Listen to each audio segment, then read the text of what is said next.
What lies behind us and what lies ahead of us are tiny matters compared to what lies within us. It's not the past or the future that makes us who we are, but the moments in life that make us human. It's harder to imagine something you're glad you did rather than something you didn't do. As for me, I have one experience I'd never trade. When I was 7 years old, my grandpa took me to Rollins to buy flowers. I remember driving in the car and listening to his classical music without complaint.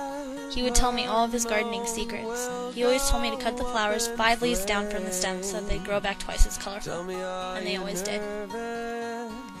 I never left his side, and in his last few weeks of life, he would always see images of me as a little girl. When he died, I brought him flowers. I knew that there was nothing that made him happier. Nothing else could quite compare to his love of life. It was summer. That morning me and my mom got into it because she couldn't stay home to take care of me and was taking me and my sister to my grandpa's house. I was 8 years old, and at that point my grandparents' house meant nothing but old furniture and weird smells. My mom brought us there anyway, dropped us off and left us almost on the same instant. I remember I sat on the couch, planning on pouting the entire time I was there to keep my grandparents from bugging me because they were old and didn't know anything. Apparently my grandpa didn't get the message. Right when I sat down, he came over to me and my sister and said, "You two ready to go?"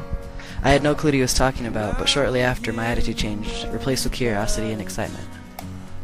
He grabbed his walking stick, then handed each of us a stick that fit our height. We walked for what seemed like forever. Around every corner there was a new thing for me to learn.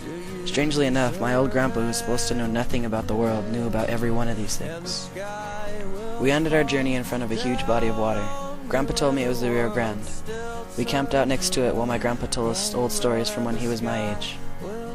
Ever since that day, going to my grandpa's house has been an adventure to me. Well, there's moments that I regret, and always will regret. When I was young, I always used to go to my grandparents' house, always. My grandpa would try to do something with me, like watch the Rocky movies with me, but I never did. I never did. I went there every weekend of my childhood, but I never bonded with that man. He died. That was the first time I truly cried. First time I saw sorrow was a reality to my young child world.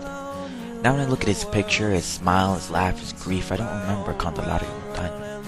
No, I know Rocky, the last memory of my grandfather.